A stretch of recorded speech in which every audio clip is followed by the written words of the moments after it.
ओम शांति। आज प्यारे मीठे बाबा की मुरली मंथन, अव्यक्त मुरली मंथन की डेट है 30 अक्टूबर 2022। तो आज बाबा ने जो टाइटल दिया है वो है कर्मों की गुह्य गति के ज्ञाता बनो। कर्मों की गुह्य गति के ज्ञाता बनो। भगवान हमें ज्ञाता बना रहे, ज्ञानी बना रहे, कर्मों को पहचानने की रीति सिखा रहे हैं। बाबा कह रहे आज सर्व खजानों के देने वाले पिता सर्व बच्चों के जमा का खाता देख रहे थे। जमा का खाता देखो, भगवान रोज रोज हमें भर रहे, हम उसको कितना जमा कर रहे, कितना वेस्ट कर रहे, कितना बहा रहे हैं, कितना जंग लगा रहे हैं। बाबा सबकी चेकिंग कर रहे हैं। खजाने तो सर्व बच्चे को अखूट मिले हैं और सर्व को एक जैसा, एक द्वारा सर्व खजाने मिले हैं। एक खजाना नहीं लेकिन अनेक खजाने प्राप्त हुए हैं, फिर भी जमा का खाता हर एक का अलग अलग है। कोई ने सर्व खजाने अच्छी रीति जमा किए हैं और कईयों ने यथाशक्ति जमा किया है, और जितना जमा किया उतना ही चलन और चेहरे में वह रूहानी नशा दिखाई देता है। जमा करने का रूहानी नशा अनुभव होता है ना। बाबा बोल रहे हैं देखो, जिसके पास जितना पैसा जमा हो, जितने बैंक बैलेंस होते हैं, उसके चेहरे पे उतना ही ज्यादा रौब आता है, अहंकार आता है ना, कितना वो नशा में रहता है कि मैं तो इतना अमीर हूँ। तो ये तो हो गई स्थूल पैसे की बात, स्थूल धन की बात। लेकिन यहाँ बाबा सूक्ष्म बात कर रहे हैं। सूक्ष्म जितनी आपके अंदर की खाद निकलते जाएगी ना, आपके चेहरे की चमक बढ़ती जाएगी, चाहे आप कितने भी उम्र के हो, लेकिन आपकी रूहानियत सबको दिखाई देगी। रूहानी फकूर की पहली निशानी यही है, जो जितना फकूर है उतना बेफिक्र बादशाह की झलक उसके कर्म में दिखाई देती है। क्योंकि उसे कोई फिक्र नहीं रहता। फकूर और फिक्र दोनों एक समय एक साथ नहीं रह सकते, या तो नशा रहेगा या फिक्र रहेगा। जिसके पास फिक्र है उसको नशा नहीं, और जिसको नशा है उसको फिक्र नहीं। जैसे रोशनी और अंधकार साथ नहीं रहते ना। क्या बात है। और कहते हैं ना, जो आसानी से मिल जाता है वो हमेशा तक नहीं रहता, और जो हमेशा तक रहता है वो आसानी से नहीं मिलता। तो हमेशा तक हमें क्या रखना है, अपने अंदर के गुण संस्कार व्यवहार को रखना है, जो आसानी से तो नहीं मिलता, मेहनत तो करनी पड़े, लेकिन वो हमेशा रहता है। बेफिक्र बादशाह की विशेषता यह है कि सदा प्रश्नचित के बजाय प्रसन्न चित्त रहेगा। प्रश्नचित नहीं रहेगा, प्रसन्न चित्त रहेगा। हर कर्म में, स्व के संबंध में, व सर्व के संबंध में, व प्रकृति के भी संबंध में, किसी भी समय किसी भी बात में संकल्प मात्र भी क्वेश्चन मार्क नहीं होगा कि यह ऐसा क्यों, व ये क्या हो रहा है, ऐसा भी होता है क्या। प्रसन्नचित आत्मा के संकल्प में हर कर्म को करते, देखते, सुनते, सोचते यही रहता है कि जो हो रहा है वो मेरे लिए अच्छा है और सदा अच्छा ही होना है। प्रश्नचित आत्मा क्या, क्यों, कैसा, वैसा, ऐसा, इस उलझन में स्वयं को बेफिक्र से फिक्र में ले आते हैं। क्या बात है। जो प्रश्नचित आत्मा है, प्रश्न करने वाले, वो हमेशा क्या, क्यों, कैसे, ऐसे, वैसे में अपने आप को उलझन में फंसा के फिक्र में ले आते हैं। और बेफिक्र आत्मा बुराई को भी अच्छाई में परिवर्तन कर लेती है, इसलिए वो सदा प्रसन्न रहती है। बातें आएंगी, हाँ, तूफान आएगा, लेकिन उसमें से भी वो ऐसे आसानी से निकल जाएगी जैसे कि मक्खन में से बाहर, पता भी नहीं चलेगा। आजकल के साइंस के साधन से भी जो वेस्ट खराब माल होता है उसको परिवर्तन कर अच्छे बना लेते हो ना। सच बात है। साइंस के साधन से जो वेस्ट रिसाइकलिंग करके हम कैसे करके उसको नए चीजों में बदल देते हैं। तो प्रसन्नचित आत्मा साइलेंस की शक्ति से, चाहे बात बुरी हो, संबंध बुरे अनुभव होते हैं, लेकिन वह बुराई को अच्छाई में परिवर्तन कर स्वयं में भी धारण करेगी और दूसरे को भी अपनी शुभ भावना के श्रेष्ठ संकल्प से बुराई को बदल अच्छाई धारण करने की शक्ति देगी। देखा, जैसे साइंस के साधन से हम चीजों को बदल देते हैं, स्थूल चीजें, वस्तु को बदल देते हैं, ऑब्जेक्ट को। तो साइलेंस की शक्ति से हम किसी के प्रति शुभ भावना रख के, हाँ, उसकी बुराई को अच्छाई में बदल देंगे। यह शक्ति उसे देगा। कई सोचते हैं, कहते हैं, जब है ही बुरी व गलत बात, तो गलत को गलत तो कहना ही पड़ेगा ना, वह गलत को गलत तो समझना ही पड़ेगा। लेकिन गलत को गलत समझना, ये समझने के हिसाब से समझा, वह राइट और रॉन्ग समझना, जानना अलग बात है। राइट और रॉन्ग समझना, जानना अलग बात है। लेकिन नॉलेजफुल रूप से जानने वाले समझने के बाद स्वयं में किसी भी आत्मा की बुराई को बुराई के रूप में अपनी बुद्धि में धारण नहीं करेंगे। देखा, हाँ, ये दिख रहा है कि ये राइट है, ये रॉन्ग है, सामने से बराबर दिख रहा है। लेकिन जो नॉलेजफुल आत्मा है वो बुराई को भी बुराई के रूप में अपनी बुद्धि में धारण नहीं करेंगे कि यह बुरा है। तो समझना अलग चीज है लेकिन व्यवहार करना, चित्त पर रखना अलग बात है। वे अपने चित्त पर, अपनी बुद्धि में, अपनी वृत्ति में, अपनी वाणी में दूसरे की बुराई को बुराई के रूप में धारण नहीं करेंगे, बल्कि संभालेंगे। तो समझना और धारण करना, इसमें अंतर है। समझ में आ गया? समझ में आया? हाँ, समझना, समझ रहे हैं कि वो गलत है, लेकिन उसको भी बुद्धि से, ज्ञान से कैसे करके बुराई को अच्छाई में बदल देना, अपनी शुभ भावना से उस व्यक्ति की भी सोच को बदल देना, यह है जादू। तो अपने को बचाने के लिए कह देते हैं कि यह है रॉन्ग। रॉन्ग को तो रॉन्ग कहना पड़ेगा, लेकिन समझदार का काम क्या होता है? समझदार अगर समझता है कि यह बुरी चीज़ है, तो क्या बुरी चीज़ समझते हुए अपने पास जमा करेगा? क्या बात है बाबा, आप तो पॉइंट पकड़ लेते हो। जान रहे हैं, जो समझदार है, ज्ञानी आत्मा है, वो जान रहा है कि ये चीज़ बुरी है, तो बुरी को क्या अपने मन में स्टोर करके रखेगा? जमा करेगा क्या गलत चीज़ को? कोयला को जमा करोगे कि हीरा को जमा करोगे? तो गुण को जमा करो, कोयले सब हटाते जाओ, काली लग जाएगी। अपने पास अच्छी रीति संभाल के नहीं रखना है, छोड़ देना है। या जमा करना ही समझदारी है? मतलब कचरा ही जमा करना समझदारी है क्या? हुँ? और सोचो, अगर बुरी बात व बुरी चलन को स्वयं में धारण कर लिया, तो क्या आपकी बुद्धि, वृत्ति, वाणी सदा संपूर्ण स्वच्छ मानी जाएगी? फिर बाबा ने बात पकड़ी। यदि बुरी बात को जमा कर लिया, तो आपकी सोच, आपकी दृष्टि, वृत्ति, वाणी क्या संपूर्ण स्वच्छ मानी जाएगी? अगर जरा सा भी कोई डिफेक्ट व दाग रह जाता है, किचरा रह जाता है, तो डिफेक्ट वाला कभी परफेक्ट नहीं बन सकता, वह प्रसन्न चित्त नहीं रह सकता, असंभव। बाबा ने मोहर लगा दी। जिसके अंदर डिफेक्ट है, एक भी दाग है, एक भी क्वेश्चन है, वो कभी भी परफेक्ट नहीं बन सकता। अगर कोई की बुराई चित्त पर है, तो उसका चित्त सदा प्रसन्न चित्त नहीं रह सकता, और चित्त पर धारण की हुई बातें वाणी में जरूर आएगी। ये भी बात सच है। चित्त में जो धारण कर ली है अंदर, वो वाणी में तो जरूर आएगी। चाहे एक के आगे वर्णन करे, चाहे अनेक के आगे वर्णन करे। चाहे एक, चाहे कहीं नहीं, हम तो एक ही को बताते हैं, लेकिन कह दिया ना, किसी देहधारी को नहीं शेयर करना है। निराकार परमात्मा, एक के आगे कहना या अनेक के आगे कहना, बात बराबर है। बाबा ने कह दिया, कह दिया, समझना है हमें। लेकिन कर्मों की गुह्य गति का रहस्य सदा सामने रखो, ये भी बात सही है। कर्मों की गति किस तरह से हमें हंसाती भी है और बचाती भी है। एक प्रसंग से सुनते हैं। एक बार की बात है, एक बहुत ही नृशंस डाकू था, बहुत ही मतलब खूंखार, हत्यारा। तो एक दिन वो पेड़ के नीचे लेटा था, एक सर्प ने डसा, उसकी मृत्यु हो गई। यमराज आए, उसका प्राण लेके गए ऊपर। चित्रगुप्त को कहा, चित्रगुप्त जी को, कि चलो इसका हिसाब देखो क्या करना है। तो उसके देखा कि इसका तो पूरा पाप भरा हुआ है, तो उसको कुछ वर्षों के लिए नरक में भेज दिया गया। वहाँ वो बहुत यातना सहा। हाँ, लेकिन लेकिन फिर जब वहाँ पे यातना सह के आया, तो फिर देखा गया तो उसमें एक पुण्य भी था। पाप में था कि उसने एक 11 साल के बच्चे को चाकू मारा था, मर्डर कर दिया था, उसको हत्या की थी उसकी। उस वजह से उसको नरक मिला। लेकिन एक पुण्य भी किया था, एक गाय को, क्या गाय को मारने से बचाया था, हत्या होने से, गौ हत्या से बचाया था। तो ये पुण्य भी था, तो अब पुण्य का भी हिसाब मिलेगा। उसने पाप का तो हिसाब काट दिया, नरक में 10 साल रहा। अब पुण्य का हिसाब में, पुण्य के हिसाब में उसका जन्म मनुष्य जन्म में हुआ, लेकिन एक ब्राह्मण के घर। पुण्य के हिसाब से वो एक ब्राह्मण के घर में जन्म लिया, लेकिन उसका पिछला हिसाब चला आ रहा था। जैसे 11 साल के बच्चे को मारा था ना, तो ब्राह्मण के घर में तो जन्म लिया, जो कि बहुत संत महात्मा थे, काफ़ी सबकी सेवा करते थे, बहुत अच्छे उच्च विचार के, उसके घर में जन्म हुआ। लेकिन उसकी आयु सिर्फ 11 वर्ष थी, तो उसने 11 साल के बच्चे की हत्या की थी। तो 11 साल की उसकी आयु थी, और वो पंडित जो था वो ज्योतिषी था। उसने तो बच्चे को जन्मते ही देख भी लिया कि 11 साल की इसकी आयु है।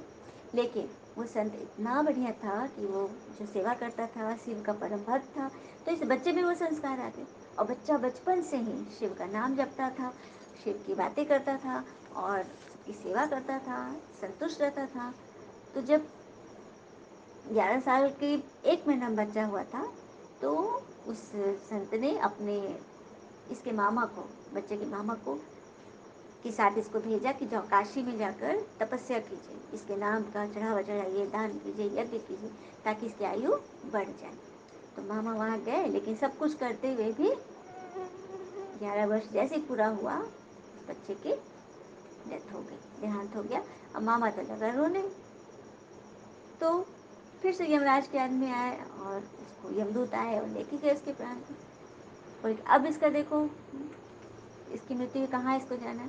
तो जब चित्रगुप्त ने देखा, देखते रह गया उसकी जन्म खाता, कि कह रहे मुख से निकला असंभव असंभव, ये कैसे हुआ। सब बोले क्या हुआ क्या हुआ। अरे इसके जो पाप कर्म, जो डाकू वाला था, वो तो इतना 11 वर्ष में इतना पुण्य कमा के वो सब खत्म कर दिया, और इसकी आयु हो गई है 90 वर्ष। तो देखा आश्चर्य, पिछले जन्म का जो उसने इतना पाप किया था, वो इस जन्म 11 वर्ष में उसने इतने पुण्य कमा लिया कि उसकी आयु एकदम कितनी ज्यादा बढ़ गई। तो देखा, ये होता है, हम पाप कर्म पहले किए, चले जाने अनजाने में जो भी किए, लेकिन यदि ईश्वर की याद में रहेंगे, श्रीमत पे चलेंगे, तो हमारे सारे पाप कट जाएंगे, है ना। यही है कर्मों की गुह्य गति। अगर किसी की भी बुराई व गलत बातचीत पर रखे, वर्णन किए, तो उसकी आवाज़ कैसे निकलेगी, जैसे गुम्बद में आवाज़ निकलता है। गुम्बद में आवाज़ कैसे निकलता है? एक बार कुछ आवाज़ दो, अपना ही आवाज़ चारों तरफ से हमारे सामने आ जाता है। तो गुम्बद में आवाज़ करके देखा है ना। उसी तरह से गलत बात फैलाने का संस्कार, जिसमें आप लोग आदत करते हो, तो आज आप किसी की ग्लानि करते हो और अपने को बड़ा समझदार, गलती से दूर समझकर वर्णन करते हो, लेकिन यह पक्का नियम है अथवा कर्मों की फिलॉसफी है कि अगर आप आज आपने किसी की ग्लानि की, तो कल वो आपकी दुगनी ग्लानि करेगा, क्योंकि ये गलत बातें इतनी फास्ट गति से फैलती है, जैसे कोई विशेष बीमारी के जर्म्स बहुत जल्दी फैलते हैं। क्या बात है। अगर आप किसी की ग्लानि कर रहे हो, किसी की निंदा कर रहे हो, पर चिंतन कर रहे हो, पर दर्शन कर रहे हो, एक कर रहे हो, एक बात आपने बोला, तो वो आपकी दुगनी करेगा। एक विशेष बीमारी के जर्म्स के रूप में वो फैलते हैं, बहुत तेजी से फैलते हैं। ये संक्रमण है। इस तरह से आप बीमारी को फैला रहे हो, मतलब प्रकृति को नुकसान पहुंचा रहे हो। आपने एक ग्लानि की होगी, तो वह आपको गलत सिद्ध करने के लिए आपकी 10 ग्लानि करेंगे। तो रिजल्ट क्या हुई? देखा, कर्मों की गति क्या हुई, लौट कर कहाँ आई?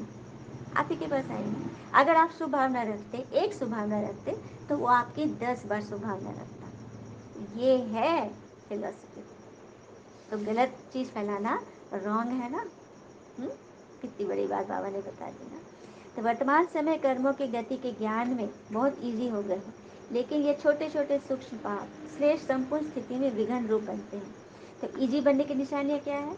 वह सदा ऐसे ही सोचते समझते हैं कि यह तो और भी करते हैं, यह तो आजकल चलता ही है, या तो अपने आप को हल्का करने के लिए यही कहेंगे, अरे मैंने तो हंसी में कहा, मेरा ऐसा भाव नहीं था, लेकिन बोल तो दिया, कर्म तो हो गया ना, तो उसका फल तो मिलेगा ही मिलेगा। तो यह विधि संपूर्ण सिद्धि को प्राप्त होने में सूक्ष्म विघ्न रूप बन जाता है। इसलिए ज्ञान तो बहुत मिल गया है, अब ज्ञान को धारण करो। योग लगाने बैठते हो, लेकिन काफी समय युद्ध में चला जाता है, व्यर्थ को मिटाए बिना समर्थ बनने में समय चला जाता है। तो क्या करना चाहिए? जितना ऊंचा बनते हैं, तो ऊंचाई में अटेंशन भी ऊंचा रखना पड़ता है। देखो, ऊंचा बनना चाहते हैं, तो ऊंचा बनने के लिए ऊंची चीज पर अटेंशन रखना होगा ना। ब्राह्मण जीवन की मौज में रहना है। मौज में रहने का अर्थ यह नहीं है कि जो आया वह किया, मस्त रहा, या अल्पकाल के सुख की मौज व अल्पकाल के संबंध संपर्क की मौज है, लेकिन आपको तो सदाकाल की मौज में रहना है ना। तो समझा, एक का अनेक मिलता है। तो अब हमें कौन सा एक करना है, अच्छा करना है या बुरा करना है? ये तो हमारे हमारे चॉइस है ना। फिर बाबा कह रहे खजानों के जमा के रिजल्ट आगे सुनाएंगे, सबने कितना कितना जमा किया है। वर्तमान समय किस बात की आवश्यकता है? तो कर्मों की गुह गति का ज्ञान सबको जानना आवश्यकता है ना। इसे अलबेलापन मत करना। पुरुषार्थी भी है, लेकिन पुरुषार्थ में अलबेलापन आ जाता है, मतलब टालम मटोल, आज नहीं कल, कल नहीं परसों। ये नहीं। बाप दादा सभी के रिजल्ट देख रहे हैं, जो चल रहा है वो अच्छा है, लेकिन अभी अच्छे से अच्छा बनना है। अच्छा सिर्फ अच्छा से काम नहीं चलेगा, अच्छा से अच्छा बनना है। बिजी रहो, सदा समय बिजी रहने में किस में रहना पड़ता है, किस बात में ज़्यादा समय देना है? आप लोगों की अपनी स्थिति न्यारी और प्यारी है, लेकिन समय तो देना पड़ता है ना। तो यही समय पावरफुल, शक्तिशाली, लाइट हाउस, माइट हाउस बन वाइब्रेशन फैलाने का समय है। संगठित रूप में यही वातावरण है, संगठित रूप में यही वातावरण हो और कोई बात हो ही नहीं सकती। सबके साथ बस यही बातें शेयर करो कि हमें अच्छे से अच्छा बनना है, हाँ? तो प्रकृति भी आपकी स्वागत करेगी। तो ये सफलता की माला से स्वागत करे, वो दिन आना ही है। क्या बात है, प्रकृति आपकी सफलता की माला से स्वागत करे। जब सफलता के बाजे बजेंगे तब प्रत्यक्षता के भी बाजे बजेंगे। बजने तो है ही, बाबा ने तो कह दिया, प्रत्यक्षता का नगाड़ा तो बजना ही है कि भगवान आ गए, देवता आ गए, बजना ही है। हुँ? तो ऑलराउंड बनना ही श्रेष्ठ सेवा है। ऑलराउंड पाठारी है आप, ऑलराउंडर हो आप सब। चक्कर लगाते हो ना, चक्कर लगाने का पार्ट बच्चों का है। चक्कर लगाते रहो, अपनी चेकिंग चेंज करते रहो। सदा तीव्र पुरुषार्थी आत्माएं हो, ऐसा अनुभव करते हो। जब ब्राह्मण बने हो तो पुरुषार्थी तो है ही, तीव्र पुरुषार्थी है, वह सिर्फ पुरुषार्थी हो। सुनने और सुनाने वाले को पुरुषार्थी कहेंगे या तीव्र पुरुषार्थी कहेंगे? कल भी बाबा ने बोला था, जो घर में भी नहीं सुनाते तो क्या है, मीरा बुद्धू है, कुछ भी नहीं है, भुट्टू है। सुनना और सुनाना, उसके बाद क्या होता है, क्या करते हैं, धारण करना।